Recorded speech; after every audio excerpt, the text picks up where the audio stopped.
Stay there. Do not come anywhere close to us. I'll consider you obstructing us. You can be under arrest or detained. You understand that? Is obstruction physical? Your ridiculous questions are so annoying. I'm not going to entertain that. What's Section 3 of the Canadian Charter of Rights and Freedoms? Freedoms? End of story. What's Section 3? Called hashtag they don't know. They don't know. Nope. They don't. Does for some reason. Okay. Yeah, we're thinking about the power structures, you know, blaming religious groups in that.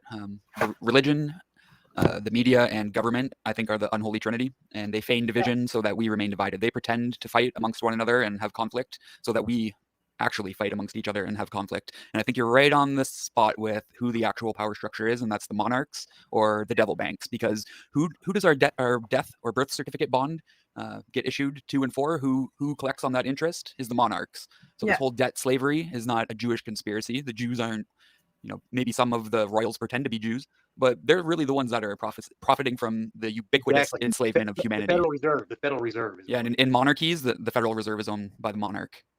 In republics, it's a little different, but there's still not nice people, and they have a lot of money, a lot more money than you can ever spend or want. Yeah, exactly. And in America, what I find bizarre is that the Federal Reserve is actually owned. The whole power structure and the money in America is owned by the banks, isn't it? The government, everything. It's all borrowed money from the banks. Well, exactly. If you want to start a business or if you want to do something, then you need capital, and the bank decides what businesses they invest money into. And so essentially nothing happens without the okay of the banks. Yeah, which it's don't true actually that. have the money to give you. They just make it out of thin air. Yeah, they invent it. They say, "Oh, Bob gave me $100,000, so Print I'll just money, don't they? Bob has that money in my bank, so I can just lend it out and tell Bob that he still has his money." Yeah, exactly. It's insane, and they're virtually printing money, and they created the inflation problem, and yet they blame it on Russia. You couldn't make it up, could you? A big part of the inflation pie that people miss is the billionaires that we gave all our money to in the past 2 years that are just sitting on their hoards. That's removing money from the economy. That's a huge part of inflation. And the printing money, because when you have too much money going around in the economy, it becomes worth less. That's the problem. Is that if you've got the more you've got of something, the less something's worth, and they printed that much money that it's just not worth as much, and that is why taking money out as well has implications. Yeah, it's not just the printing of money; it's the sitting on money as well. Have you seen this? I think that what we can do to fight that is invest in hobby manufacturing, like our neighbors that are doing stuff that they love. We can support them, growing food, making clothes, art, whatever it is, citizen journalism.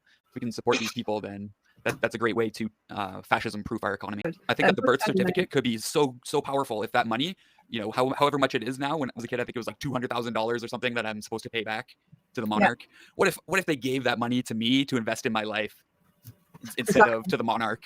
What could I do with that $200,000 to make myself self-sufficient, enlightened, and responsible? But no, it goes to some. Should I tell you why? Jeffrey egg salad loving person, you know. I'll tell you why they don't do that. His butler's the head of a ring, and his portrait painter is one of them, but his mom, brother, but no, he's a good guy. Exactly. He deserves that money. Yeah, they don't give you the money because then that's one less person to tax. Do you know what I mean? If you become one of the uber rich, right, you're one less person, one less serf, one less peasant. If we're given $2 million to invest in our success in life, that's going to create a lot more tax dollars. If you even need taxes at that point, because we're already going to be self-actualized. So, you know, there's actually no need for government once we're all self-actualized. The government's just for the slaves, right? Who can't govern themselves. So they need to be told that you're going to a cage. Yeah, and here's what else is crazy. Like all the people that got stimulus checks, they paid it back anyway because of inflation. So technically the money wasn't for any person at all. All they did was just spend the money and give the money back to the ones that actually gave them the money. So and what did people do with that money? They didn't go and give it back to their neighbors who are co-creating. They gave it to the billionaires on, you know, to get it delivered to their door. By 2030, you'll own nothing and be happy is the famous quote, but that continues. You'll own nothing and be happy. Everything will be rented and delivered to your door. Well, we're already seeing it, folks. With 69 likes, we have a little bit of fun over here. The trolls have a meltdown whenever we use innuendos, so we use more innuendos. It's a British humour. Hey, Penny, they're suffering from trolliosis. Trolliosis, yes. And cuntism is another one. Projectile dysfunction. Yes.